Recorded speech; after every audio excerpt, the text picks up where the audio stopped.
Welcome to the Carolina Weather Group. I'm Scotty Powell in Morganton, North Carolina. And this week we have on with us Eric Thomas, Chief Meteorologist at WBTV in Charlotte, North Carolina, who is also my mentor. Well, Eric is retiring at the end of next week, Christmas Eve, his last official day. But before we begin, we need to talk about the devastating tornadoes this past week. Our neighbors to our west need our help. If you can give, we encourage you to donate $10 to the American Red Cross by texting simply Red Cross to 90999 or by calling 1-800-733-2767. Donations can also be made at redcross.org. We'll be back next week for a special episode dedicated to the needs of recovery from the tornadoes that took part across the deep and mid-South over the last few days. Now, here's my interview with Eric Thomas.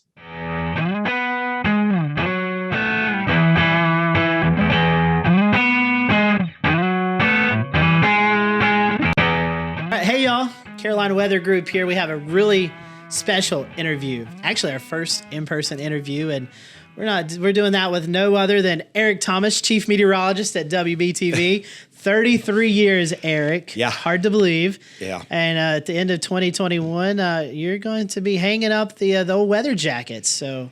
Yeah. You know, what I tell people is that I'm not running away from this as much as I'm running toward, other things I still really want to do. And I'm really, really blessed. I just turned 60. And I'm just extremely blessed that I have the opportunity to do it, at this age, while I'm still young enough to get out, see the country, maybe see the world. But I want to take things one step at a time. There's so much of this country that I haven't seen. And we'll probably get into this a little bit more, but I really want to explore my love of photography and video and photojournalism, if you will, filmmaking. Right. And yes, weather will be a big part of that. I love weather. I hope I do after this amount of time. But I would like to get out and, not necessarily chase tornadoes, but if the timing was right, maybe do some of that. But I would love to get out and, do some lightning photography, aerial photography, things like that. Spend more time with my wife. My 92-year-old mother here is in Charlotte as well. So would like to certainly take advantage of some time with her as well. So what was it like, Eric, making this decision? I know, big relief or like, oh man, we'll get more into the career, but sure. Just your immediate reaction of saying, you know what, I think I'm ready to kick back a little bit. Yeah, this is something that I had been given a lot of thought toward over about the last 3 to 4 years. And we weren't quite ready, say 3 years ago, 2 years ago. My wife was definitely not ready. She wasn't sure if she wanted me home yet underfoot.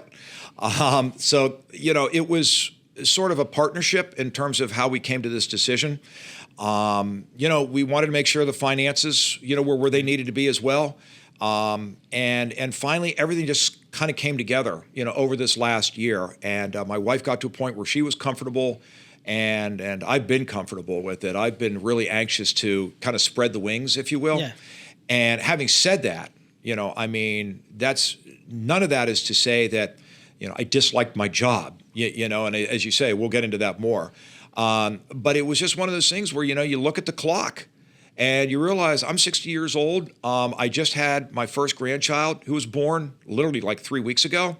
And so knowing that earlier this year as well was sort of another chapter in this decision, that the time just seemed like it was just the right time. Yeah. Yeah. So talking about your retirement, I've got to tell for those folks who have probably watched, have heard my weather story, but if you're not, this man right here actually was the person who got me interested into weather. And so take you back to when I was in third grade. My mom was director of our PTA or PTO.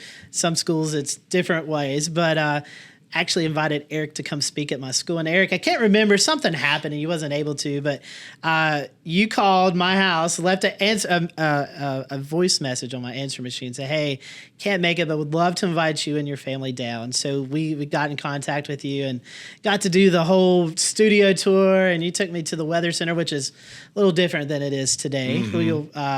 But you really just kicked me into that direction. Like, I already had that interest. My grandpa and I would always talk about weather, but it was you who kind of just really pushed me over the line, and I said, this is what I want to do. So with that, we went to eat dinner down the road here at the Open Kitchen. And so you gave me a stack of weather charts, and I was going to bring them today, but I couldn't find the box in my basement. So I'm going to have to look for them. And hopefully before I can get them back to you. But it was just really cool. And so this is a special interview for me because you're the guy that got me into weather. So I appreciate all you've done in the Carolinas and for me personally, and I know you're going to be missed greatly in the Carolinas. Everyone knows Eric Thomas and just such a great representative of our area. And so for everyone, we appreciate your service to the area. Yeah. Well, Scotty, thanks a million. I mean, we've all had people who have helped us get to where we are. And if I had a small fraction of that in your growth and development, I couldn't be happier. But it's funny you mentioned the weather chart. I'd have to dig around, but I think I still have it. I grew up in Pittsburgh, and I think I still have a weather chart from a TV station visit, much like yours, back in the early 70s. From Bob Kudzma up in Pittsburgh, and it's a Difax chart, which I know most people may not know what that is, but it's a weather chart, and it's crumbling now because it's so old, but he signed it for me, and I never threw that one away either. Yeah, that was, I remember it was in March, Final Four. You guys always do the college basketball. So you signed it, Delano Little, Paul Cameron was still here, so I do have that that I've kept, so really cool to look back on. But you're talking about your career. How did you get started? How did you get your interest in weather? And talk a little bit about that, and going to school at Penn State. One of the best meteorology programs, if not the best, in the nation. So let's learn a little bit about the younger Eric Thomas. All right. So this might surprise you, but I actually grew up unwavering. I was going to be a pilot, pure and simple. And as I got older, we were under like the final approach of the Pittsburgh International Airport. So even as a 3-year-old toddler, I was looking up at this guy going, guy, loved airplanes. And so as I got older, I never changed that dream. And I was determined, to go to school and get my, my flight certificate and become a commercial airline pilot. And as I was a junior in high school, my dad, sat me down. He said, okay, let's get serious now. What do you want to do? I said, I'm serious. I want to be a pilot. He says, okay, how do you plan to approach that? And I said, well, I'll go to, Embry-Riddle, which is a civilian flight school in Florida, or Florida Institute of Technology, or one of these, flight schools. I'm going to go learn to fly. And my dad said, I don't know if that's a really, really good idea. He says, because what if you go through 4 years of flight school and you get your certificate and your commercial rating and all of this kind of stuff, and then you develop eye condition. Or you develop perhaps a heart murmur or something, and they won't let you fly anymore. He said, you're going to have a worthless piece of paper. You're going to have this certificate, degree, whatever you want to call it, and you're going to be sunk. And I said, oh, well, yeah, I see your point. He goes, why don't you do this? Why don't you go to college and get an actual degree in something, and then go into the military and get your flight training? And I thought, well, okay, that's a good idea. And so then I did a little bit of research, and I thought, okay, what field of study will give me the best chance to be accepted as a pilot in the military? And through my research, I discovered there were 2 really favorable degrees, aeronautical engineering and meteorology, which makes sense. You're up there flying around in the weather, And so I thought, wow, I really, really like weather. This is perfect. I'll study meteorology. And then, of course, the next question was, well, what schools around here, offer degree programs in meteorology? Well, as you pointed out, it turned out to be Penn State, which is 3 hours up the road. So Penn State was just my choice because it was convenient. As you mentioned, it's a great school. And so, so in 78, off to Penn State I went. In 82, 4 years later, I got my degree. And so now here's where the story gets twisted and turned, because everything was working out perfectly. So I got my degree and I went to aviation officer candidate school I had a class date of October of '82 for naval flight training. Basically, you got to go through boot camp and everything. And I got down there, and the first 2 weeks are all the orientation physicals. Well, wouldn't you know it, I failed the physical because, and I guess this is on TV so people can kind of see here a little bit, but I had a defective eustachian tube, which is a sinus tube. So it wasn't like one of these deals where my eyes were bad or I had a funky heart or anything. But when they put you through this pressure chamber where they're simulating, rapid pressure changes as you're going up and down in an airplane, a cockpit of a fighter jet. When you're coming down through the atmosphere, you have to blow through your nose like scuba divers. It's called Valsalva, and pop your ears like this, And well, my right ear was popping, which was good. My left ear was not popping, and so the pressure just kept pushing harder and harder and harder on my eardrum. And I was supposed to raise my hand when I wasn't feeling discomfort, and I didn't because I didn't want to fail. So I just put up with this pain, and finally a blood vessel broke in my eardrum, and so the whole thing blew up, and I was screaming like a baby, and they came in and they settled me down and all of this kind of stuff, and they basically sent me up to the flight surgeon, at which point she determined, it was a female, and she determined that I had this defective eustachian tube. Wow. And there was just nothing that they could do for me. And then, boom, she said, thanks for your interest in the United States Navy. Here's your ticket back home to Pittsburgh. Good luck. Have a nice life. Wow. And my 21-year-old dream blew up. And so at this point now, I'm figuring out, okay, I've got a degree in meteorology. What on earth am I going to do? Because I hadn't given it much thought. I was going to be a pilot. And so more twists and turns. And I know we don't have 2 hours here, but I without getting into it too much, unless you really want to drill down, and you're fine if you do. But for the benefit of the program here, I'll just jump ahead and I'll just say that I ended up getting an internship at a small TV station outside of Pittsburgh in Steubenville, Ohio, and they gave me a shot to go on the air, and I did okay, and so I was there from the first half of 1984 through June, and then in June of '84 I got my second job at another small station in North Louisiana, Monroe, Louisiana, and I worked there from '84 to '88, at which point then I got my opportunity to come back to Charlotte, and I came back here in '88 as the weekend meteorologist. And then in 1990, I went from Monday through Friday, morning and noon. And then in 1993, I went to the weeknight slot. And so you've been seeing me for 28 years now, on Monday through Friday weeknights. Right. Yeah. Talking about WBTV, being here in Charlotte, what drew you to Charlotte? And you have a unique perspective of being the first certified meteorologist in the city of Charlotte, which in the 80s, not mistaken, Charlotte's starting to really grow, and it's a big market. So crazy to know that you're you would thought someone before you had been certified. I would have. Charlotte is a big market. It was a big market then. It's a much bigger market even now. So I'll start with your first question. What drew me back to Charlotte? Well, it was an opportunity of a lifetime. We used to vacation down here in North Carolina, on the coast, admittedly, from Pittsburgh. But North Carolina was already kind of close to my heart, just because I think of North Carolina as like the best time of my life. It was vacation, and I knew Charlotte was a big market, and that's part of the goal, really. If you want to be able to raise a family, send kids to college, the bigger the market, the better the paycheck, quite bluntly. Right. And so we all kind of wanted to get to bigger markets. And I knew Charlotte was just this up and coming market. I mean, it was a city that was just basically hitting its stride, and when we got here in '88, we got here the same year the Charlotte Hornets were starting up. And it was just pure excitement. The city was just alive, and it was a good place for us because my hometown was Pittsburgh. Vicky, my wife's hometown, was in Louisiana. That's where I met my wife when I was down there. So we were kind of halfway in between our two homes. And then everything else. I mean, you've got the mountains 90 minutes to the west of us. You have the beaches 3 hours to the east. And I told Vicky, I said, if I'm allowed to grow here at WBTV, this is where I want to retire. And I'm retiring here. So God gave me, all these blessings. And the beauty of not having to move around is that, you don't have to move your kids around. I never had to move as a kid. I grew up in one spot my entire childhood, never had to make new friends.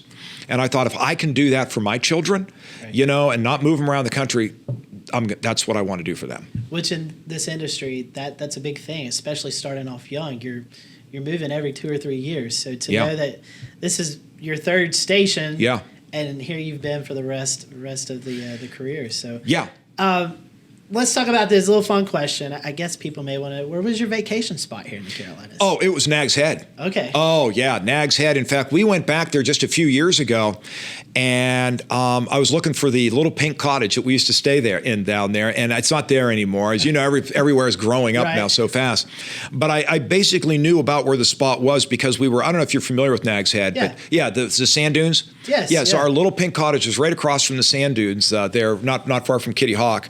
And so it was just so great to go back and kind of have those flashbacks, and relive some of those memories. Yeah, great place to visit and to live there. I mean, oh gosh, be a great place. Except hurricane season, I guess. I don't know. Yeah, so true. Speaking of hurricanes, you got here. Yeah, we were talking.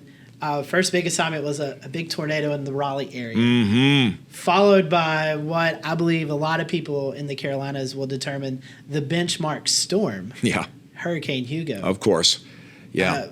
I guess you're maybe here a year, maybe a little bit less. Yeah. What was that like? It was. I felt helpless in many respects, and I'm going to explain that. So I got here in September of '88. And in November of '88, we had a devastating F4 tornado that went through the Raleigh area. And remember, I just came up here from a teeny tiny little TV market. And so I was a little bit overwhelmed as it was, seeing the big city. I mean, I grew up in a big city, but I mean, big market television. You're flying around in helicopters now and all of this kind of stuff. And they're like, Eric, you're getting on the helicopter. We're flying you up to Raleigh. And we want you to do a live report, and an analysis of this tornado, this F4 tornado. I'm like, oh my gosh, what am I in over my head, at this point? I mean, it's just intimidating, doing that kind of television, but it went fine. And then as you pointed out, 12 months later, less than that, here comes Hurricane Hugo. Now, I said I felt helpless, and here's why. The first two teeny tiny stations I was in had a full-blown weather department. So we had all of the weather charts, and we were able to do all of our own analysis and all of this. Well, as you pointed out, I got here as the first degreed meteorologist to ever work in Charlotte television, which was unbelievable if you think about it, in 1988. And because there was no meteorologist that preceded me at WBTV, we didn't have any of the analytical equipment here. So basically all we had for about the first year or two that I was here was just 2 little 8x10 sheets of paper that came off a fax machine that was sent to us from AccuWeather. Wow. And all I'm looking at are these little surface maps that show the little cold front, the little warm front, and the high pressure and the low pressure systems. And then we would get like a phone briefing, from AccuWeather. Now, to their credit, they did a good job, tracking this hurricane coming, into Charleston, South Carolina. But it was still a very helpless feeling because you've got this massive hurricane coming into the Carolinas. It's becoming more and more apparent that this thing is not going to just curve up the coast. And it's going to come crashing on up, the I-26 corridor and right into Charlotte. Mm-hmm. And I don't have anything to look at. I'm flying blind here. And I'm trying to do the best job I can to describe something I can't see, really, And of course, back then, too, in the 80s, we didn't have nearly the radar that we have today or the satellite imagery that we have. So, we were really, working with 2 hands tied behind our back. But we did the best we could to get through it. And then overall, I thought the forecast was pretty good. I mean, nobody could have predicted that it would have been this devastating, this far inland. And that, of course, brings me to part 2 of the question, which is like, how did you process this whole storm? And really, to me, the bigger part of that was when that sun came up the next morning. And you're looking around and seeing just mass devastation everywhere. I mean, when I drove down the hill from my TV station and I'm seeing National Guardsmen in the intersection with M16 machine guns, directing traffic, that is sobering, and you realize this is bad. This is really, really bad. And I mean, but we all came through it. Everybody pulled together, as you know. Neighbors helping neighbors, grilling out on the back decks, waiting for the power to come on 3 weeks later in some cases. And the sounds of those chainsaws, that you're hearing either nearby or in the distance for days and days and days on end. Something I'll never forget. So what was it like, Eric? Let's say 2 weeks after that, things kind of starting to calm down. You're like, oh my gosh, do I want to do this? I mean, one of the biggest devastating storms. Yeah. I mean, part of it was, you feel helpless because of the lack of, equipment that we had at that point. But part of it was exhilarating too, because you really feel like, wow, people are really depending on me. They're depending on us. And what an opportunity, what a privilege it is to be able to serve your community in such a visceral way, where you're on the front lines, kind of like, if you will, where the bullets are flying. And it just felt, in that regard, like, wow, this is just an awesome responsibility. And how lucky I am that people are trusting me, both my employer trusting me, but also the community, putting their trust in me to guide them through, these kinds of events, these kinds of situations. So, overall, it probably did a lot for, my confidence going forward. Like, if I can handle this, I can handle just about anything, Was you the news director's ear saying, we've got to get better equipment? We've got to get Oh, yeah. That accelerated that for sure. And it wasn't long where we had a fully, operational, meteorological weather center down there. And it's been that way ever since. And so it's been a very good fit, for me, and a good setup here. Yeah. So Eric, recapping Hugo, we've seen a lot in the weather. Could you imagine forecasting today's hurricanes with that technology? So I guess the question is, how has this enterprise, how has everything shifted from the 80s when you started to 2021 now? Well, as you pointed out, the technology's gotten a lot better. And the model data that we rely on have gotten a lot better. There's a lot more models that we get to look at now. Sometimes, back then when we didn't have all these supercomputers, that were basically charting up all these forecasts for us, if you will, you really felt like a forecaster back then. Now, I still have as much knowledge, probably more than I did back then, but we have so many models to look at now. Sometimes I feel like I'm more like a referee than I am a forecaster. Whereas we have all this data to pour over now, and it's more or less up to us to decide, which model do we believe, which model initialized the best, which model has the best track record in the area. We understand what the biases are of the various models, and that helps us to then decide which solution we're going to lean on or lean toward when we do make the final call. So we have a ton more data. On the other hand, we have a lot less time, to really analyze the data. So it was kind of a trade-off, because we have a lot more data coming in, we have better data coming in, but then we have less time to look at it. And what do I mean by less time? Well, back in the 80s, in the 90s, we had 2 newscasts in an 8-hour shift. We had a 6 o'clock news, we had 11 o'clock news. Well, then over time, they kept adding more and more newscasts. Right now, our lineup of news right now, and I'm going to break this out in half-hour segments. Yeah. Some newscasts are billed as hour-long, but basically they're half-hour segments, at least in terms of weather. Mm-hmm. So right now, our lineup is a 4 o'clock news, a 4:30, a 5, a 5:30, a 6, a 7, a 7:30, and an 11. And we used to have a 10, and we used to have an hour-long 8.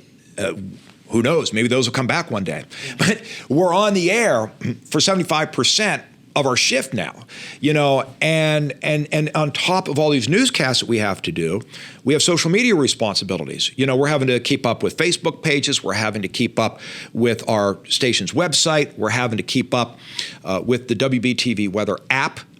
So there's all these other digital products that we're having to update at this point as well. There's these streaming services that are coming out now. We're going to be required to do more on those, with like Roku and Amazon and all these, things. And so it's changed from the standpoint of where In the early days, my job was probably 80% meteorology and 20% broadcasting, and it's probably flipped now. Wow. Yeah, it's probably 20% meteorology and 80% just cranking out shows, or cranking out social media. And so, in that regard, as somebody who's like a dyed-in-the-wool, red-blooded meteorologist, it's not what I signed up for, to be very honest, back 30, 35 years ago. And so, that was a component as to, like, how much longer do I want to keep doing this? Right. Yeah. And with that, you are always being observed by consultants and who may not be weather savvy. Right. They may not know all of this, and they're trying to tell you this is how you can prove. And I'm sure that has also kind of hurt. The consultants, they do all this audience research, and so they're giving us the information based on the feedback that they're getting from the audience. And let's face it, the habits have changed. Viewer habits are changing. Along came the internet. Well, I'll go all the way back. I'll start off with the late 80s, with the 80s. Along came the Weather Channel. Yeah. Now you might be thinking, well, what's the big deal with the Weather Channel? It actually was a big deal, because in the very early days, we would get about 4.5 minutes to do a weather strip. All right, 4.5 minutes? Are you kidding? What do you need 4.5 minutes for? Well, before the Weather Channel came along, we had to give an entire national weather discussion. Oh, wow. So we were talking about the cold front moving through the Rockies. Now, if the cold front was moving through the Rockies and, poofing out, maybe we wouldn't. Yeah. But if the cold front was moving through the Rockies and creating 3 feet of snow, in Denver, and maybe severe weather across the plains, we would definitely talk about that, because people have friends and relatives who live in different parts of the country. So we had to talk about the whole national weather discussion, which to me was kind of fun. Well, then the Weather Channel came along, and so then it was discovered that if people really want the national weather, they're going to go to the Weather Channel. So then the consultants came to us and they said, look, you don't need to be talking about the national weather anymore. Just talk about local weather. Okay, fair enough. And in addition to that, well, you don't need 4.5 minutes anymore either. So we're going to cut you down to 2. And so now we're doing 2 minutes of local weather. And, for me, it took some of the fun out of it. Right. It was fun to be able to do, this whole big, meteorological overview of everything. But look, you got to do what you got to do. You can't be putting out information and content that nobody cares about. So I get that. I don't have any hard feelings toward the consultants, but they definitely were the messenger, if you will, as to, sorry, but we're not in the 1980s anymore. Here's how you have to do weather now. And so then of course came along the internet. And people now are walking around with their laptops, or their desktop, and they can get news, weather, and sports, with a keyboard and a mouse. Now suddenly we have to figure out, how do we get them back off their computer and back to the TV station? And then finally, here comes the smartphones. Right. So now everybody's getting news, weather, and sports in their shirt pocket. They're carrying it around in their shirt pocket. And yet again now, so every time one of these new technologies comes along, we're getting fewer and fewer viewers, on the mothership, if you will, because they're getting this information everywhere else but TV. And so, as a result, TV has been in decline, where we have fewer and fewer viewers. And as a result, we're having to continually change, our workflow and the way we present, all of our information. And because of that, a lot of our attention now has been turned away from television and turned toward all the different social media platforms. And for me, I always tell people that these smartphones, they came along 10 years too late, because I need reading glasses every time I look at my smartphone.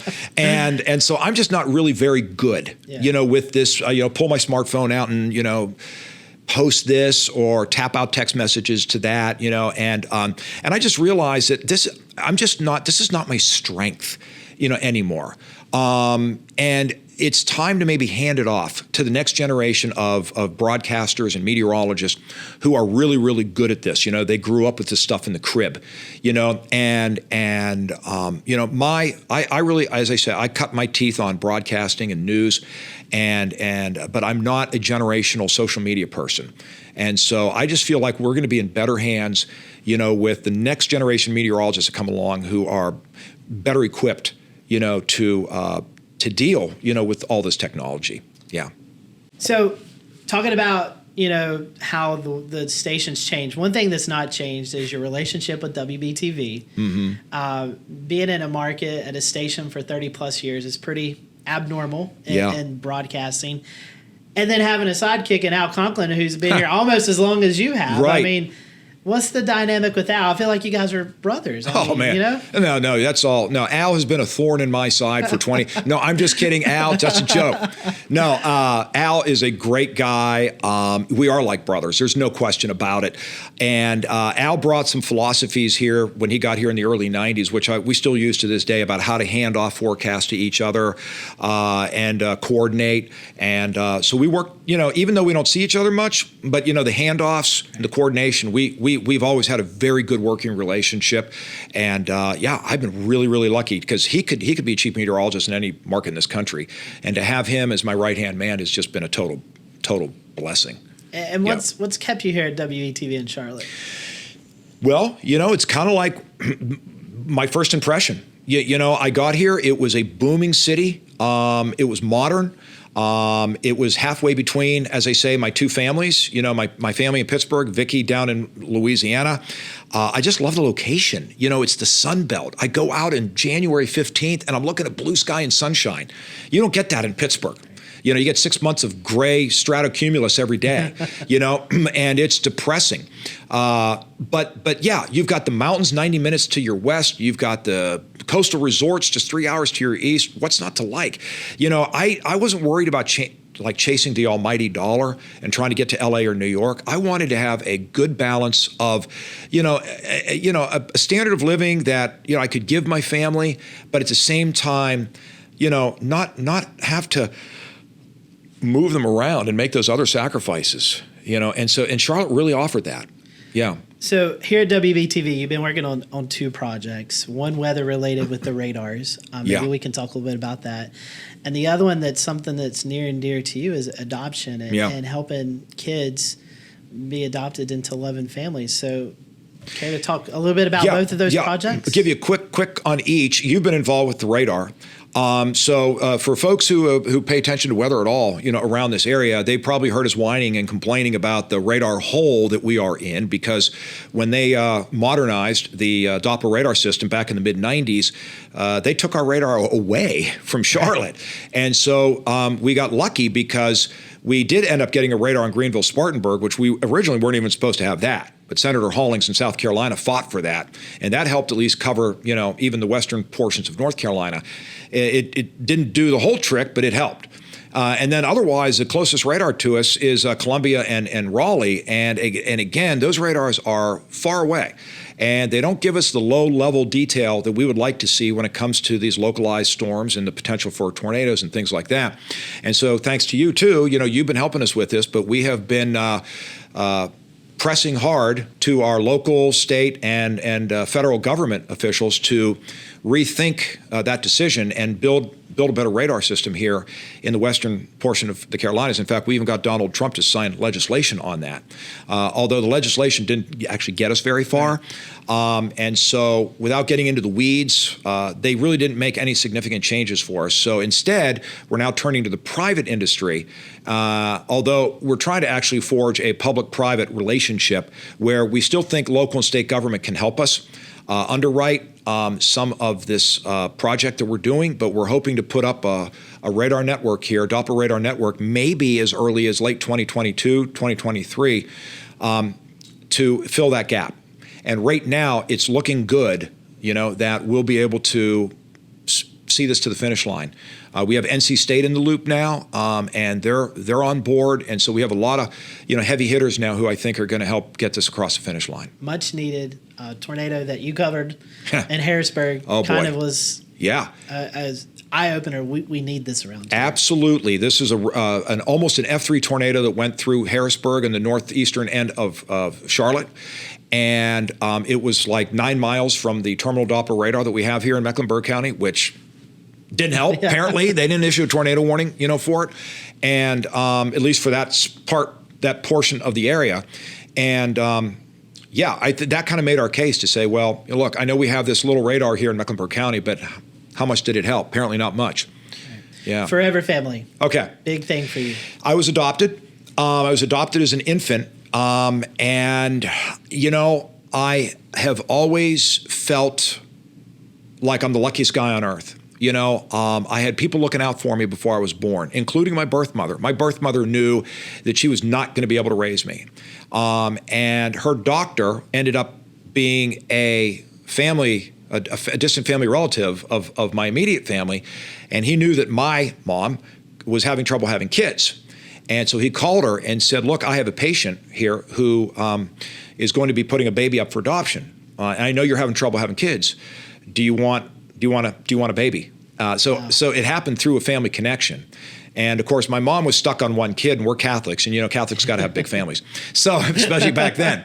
And so my mom was yes. I think she said yes before she even hung up the phone and asked my dad. Wow. So, so I have nothing but just pure gratitude for all the people who helped me, and gave me all the opportunities that they gave me. By making the sacrifices that they made, my birth mother, giving me up. I mean, that just can't be easy. I don't care what your circumstances are. And then my mom and my family taking me in, and raising me as their own. And now I want to pay it forward. And so we do a weekly series every Tuesday at 7, featuring a foster child who is waiting for their own chance at an adoption and a forever family and a forever home. And it's been great. 2 out of every 3 kids that we feature are getting matched with families. And oftentimes, when people find out they can't adopt that child, they say, well, who else is available? So there's even more children down the line who are getting adopted because of this. And it's easily the most rewarding thing I've ever done. That's awesome. That's great. Eric, yeah. you told us a little bit you're going to be doing some photography, videography when you retire.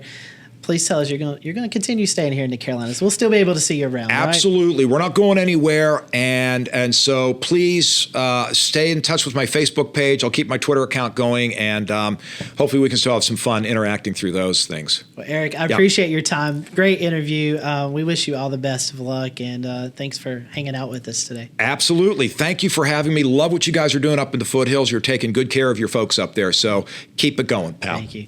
And thank you all for watching the Carolina Weather Group. The special interview with Eric Thomas. You can still tweet him and well wishes for a happy retirement, and we appreciate you watching. We hope you have a great night. Well, the purpose, what we're really concerned about, folks, is some storms that may be coming in a little bit later this year. Eric, I just want to say a big thank you for the impact that you've had on my life. I remember growing up watching you in the Charlotte metro area. I'm going to miss you so much. I love you like a brother. You have taught me so much as a meteorologist, and I've had the honor and the privilege to not only watch you as a kid, but also be able to work with you firsthand here at the WBTV weather team. And I'm just so thankful for the time that we've had together. I'm sad for you to retire. It's not gonna be the same without you. You are an incredible person inside and out, and you've done so many great things for our community, for our station, and for the state of North and South Carolina. So again, thank you so much for the work that you've done. And again, good luck on the next chapter. I love you, brother. Otherwise, I'm just going to tell you it's sunny and blue sky here, but at least there's something in the pipeline here. All right, so Eric Thomas, way before I was actually ready, he took me on as an intern. I was way too young. I graduated high school, I'm going to date myself, in 1994. He took me on as an intern in 1996 and helped to kind of launch my meteorology career. I was so fascinated by the TV business, the weather business. Eric's energy, just every single day he came in and was just always excited and pumped about what was happening in the weather. And I love that enthusiasm. And I'll never forget one of my greatest memories from that internship was I begged him to let me go with the crews down to Wrightsville Beach in July of 1996 to cover Hurricane Bertha. And he said yes, and the management there said yes, and I ended up chasing my very first hurricane. So Eric, best of luck to you, and thank you for helping jumpstart this meteorologist career. This huge area of high pressure we have that's in control right now of the weather pattern. And so with it, it brought that cool Canadian crisp air along with it. Eric Thomas leaving after 33 years? It's about time. We've been trying to get with this guy all this time. Actually, Eric, you've been such a great friend and no better competition. And think about it. Clyde McLean, Mike McKay, Eric Thomas. What a triumvirate you've had over there at Channel 3. So we'll miss you, kind of. And stop by and see us sometime in that retirement. Best of luck to you. You're the best. And it's just a totally decoupled atmosphere. So you got like an east-northeast flow here. Okay, so what can I say about Eric Thomas? There's a lot of things I could say about Eric, but the one thing that you know, as a fellow meteorologist, he's the weatherman's weatherman. What I mean by that is, when you watch Eric as a fellow weather geek, you get the same weather geekness out of Eric that you would out of me. And so I really appreciate that about him. And to think he did all of this in his long, illustrious career while still attending a school like Penn State. No, I kid. As a Buckeye, I can make fun of him. But one thing I'll tell you that really separates Eric apart from a lot of meteorologists, and it's something that I take from him, is how much he cares deeply for the community, whether it's giving back to foster children or adoption, or what he's been doing with the North Carolina Radar Project. He deeply cares about the community he lives in. It shows on the air, it showed over his career, and I know one thing a lot of folks in the Western Carolinas will miss that about Eric, even more so than his forecasting ability, is how much he gave back to the community. So Eric, congratulations, well deserved. Can't wait to work with you in the future on this North Carolina Radar Project. Hopefully we can do big things for the Western Carolinas, and good luck, and here's to a great career enjoying the weather while not having to be in front of the camera all the time. And let's keep those pictures and videos pouring in, because you do some great work there as well. Congratulations, Eric. Down into Florida. All right, I'll draw front number 2. Bring this guy down here to the Midwest. Hey, Scotty and everybody with the Carolina Weather Group. I just want to make mention here real quick of the passing of the baton. Meteorologist Al Conklin of WBTV, soon to be chief, but not before Eric Thomas puts in at least another week and a half or so. Of course, Eric, I've enjoyed working with you over these last 29 years. You've been here for 33. You taught me so much about wedges and how we have a different setup on severe weather here. And of course, we covered some big storms. Hurricane Floyd in '99, the big ice storm here in 2002, and countless floods and droughts and severe thunderstorm warnings. So anyway, I've learned a lot. Hopefully I've taught you a little bit, and we've certainly grown together, and now you're riding off into the sunset. So I want to wish you and Vicky very well in your retirement, and I know we can always get up with you if we need you back here, but of course now the only blizzards you'll be chasing will be down there at Dairy Queen. So happy retirement, Eric. Freeze in many areas across the Piedmont of North and South Carolina. All right, we'll put the temperatures up for you. 66 in Boone. Eric Thomas, my goodness, man, I can't believe the day is here for your retirement. I owe so much to you. It's very humbling to be able to do this. I thank you as a 4th grade kid who allowed me to come into WBTV studios, tour the Weather Center, even be on TV with you to do a weather segment. That just meant the world to me and really pushed me into doing weather as my career. So all of that, I give thanks to you for helping me out there. And I appreciate you being a friend and a mentor throughout my career. We were covering a severe weather event, and in NWS chat, there was a little dropout window, and you sent me a message and said, man, you're so proud of me and of all the accomplishments, and that meant the world to me. So Eric, thank you from the bottom of my heart for all that you've done for the Carolinas. Thank you for all you've done for us here at the Carolina Weather Group. You've been so generous with your time and just coming on and chatting with us. So I appreciate that. I know retirement is not going to be very restful for you. I know you have a lot of opportunities coming up.